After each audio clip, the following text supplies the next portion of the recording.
नमस्कार, आनंद न्यूज में आपका स्वागत है। वारासिव निखैरलाजी विधानसभा क्षेत्र के ग्राम बेनी में मंगलवार की शाम को बैनगंगा नदी में नहाने के लिए गए 3 युवक नदी में डूब गए हैं। घटना के समय उपस्थित एक युवक के पिता ने उन्हें बचाने का प्रयास किया, लेकिन वह उनको बचाने में असफल रहा। घटना की जानकारी मिलने के बाद रामपायली पुलिस ने घटना स्थल पर पहुंचकर युवकों को खोजने का प्रयास किया, लेकिन उन्हें सफलता नहीं मिली है।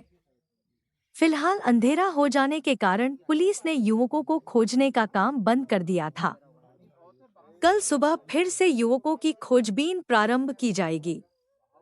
नदी में डूबे 2 युवक राखी पर्व मनाने के लिए ग्राम बेनी आए हुए थे।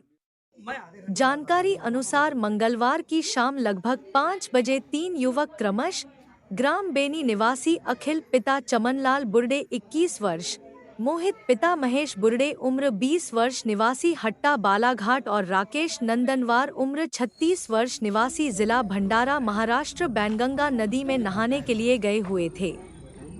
उनके साथ ही अखिल के पिता चमनलाल बुर्डे भी नदी के किनारे ही उपस्थित थे।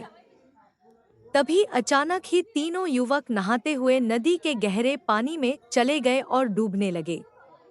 यह देखकर अखिल के पिता चमनलाल ने उन्हें बचाने का प्रयास किया, लेकिन वह तीनों युवकों में से किसी को भी नहीं बचा सके और तीनों युवक पानी की तेज धार में बह गए। घटना की खबर गांव में आग की तरह से फैल गई थी, जिससे नदी के किनारे ग्रामीणों की भीड़ जमा हो गई थी, जो युवकों को खोजने का प्रयास कर रही थी। घटना की खबर मिलते ही विधायक विवेक विक्की पटेल भी तत्काल ग्राम बेनी पहुंचे और घटना स्थल का निरीक्षण किया। उसके बाद उन्होंने पुलिस बल से नदी में डूबे हुए युवकों की खोजबीन करने की बात कही। फिर विधायक विवेक पटेल युवकों के परिजनों के घर गए, जहां पर उन्होंने परिजनों से मुलाकात की और इस दुखद घड़ी में उन्हें सांत्वना देते हुए धीरज बहाया।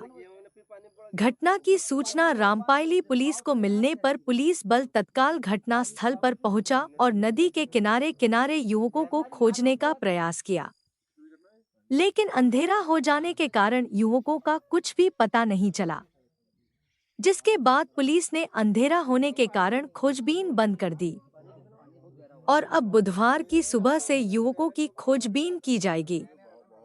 आशंका व्यक्त की जा रही है कि तीनों ही युवक नदी में डूबकर मौत को गले लगा चुके हैं, लेकिन जब तक उनका शरीर नहीं मिलता है, तब तक ग्रामीणों व परिजनों ने उनके जीवित रहने की आस नहीं छोड़ी है।